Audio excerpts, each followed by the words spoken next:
नमस्कार, अस्मिता किचनमध्ये आपलं सर्वांचं स्वागत आहे.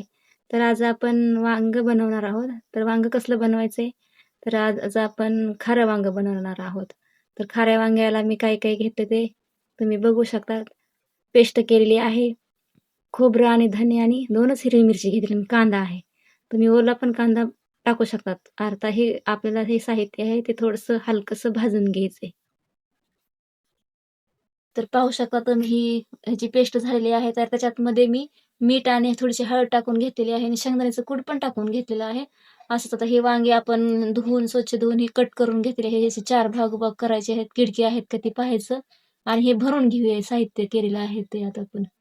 तर तुम्ही पाहू शकतात हे पूर्ण असे वांगे भरून घेतलेले आहेत हे बघू शकता तुम्ही आणि थोडीशी पेस्ट ही जी उरलेली आहे तर ही फोडणीमध्ये आपण टाकून देऊया हे. तर फोडणी टाकूया आपण. तर आता आपण हे पातेलं वरती ठेवलेलं आहे. हे गरम झालेलं आहे. तर याच्यामध्ये तेल टाकून घेते मी.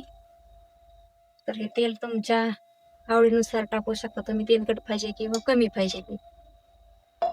तर हे तेल गरम झाल्यावर ह्याच्यात जिरे आणि मोहरी टाकून घ्यायची.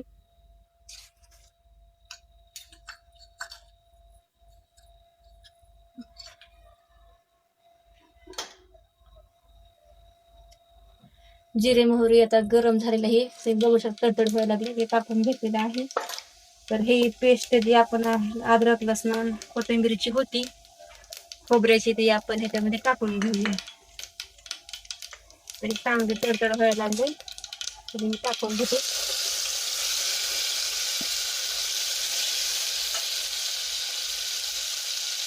पाहू शकता तुम्ही असं थोडासा कलर द्यायचा ह्याला थोडा हलकासा. याच्यामध्ये मीठ वगैरे सगळं टाकून घेतलेलं आहे मी याच्यामध्ये. चवीनुसार तुम्ही टाकू शकता. कारण आपल्याला त्याच्यामध्ये तिखट टाकायचं नाही त्याच्यामध्ये फक्त मी 2 हिरवी मिरची टाकलेली आहे.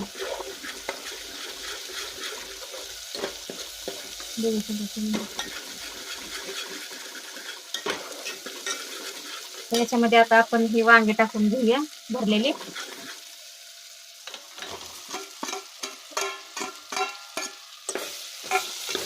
चांगले परतून घेते वांगे. परतून घेऊन झाल्यावर त्याच्यात थोडं झाकण ठेवून नंतर पाणी टाकून घ्यायचे. आपल्याला थोडीशी पातळ करायची ही भाजी.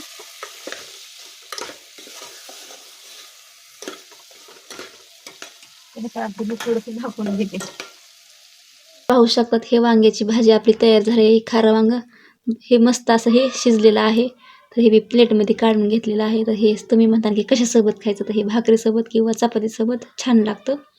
व्हिडिओला लाईक करा, शेअर करा, सबस्क्राईब करा. भेटूया पुढच्या रेसिपीमध्ये. Bye bye.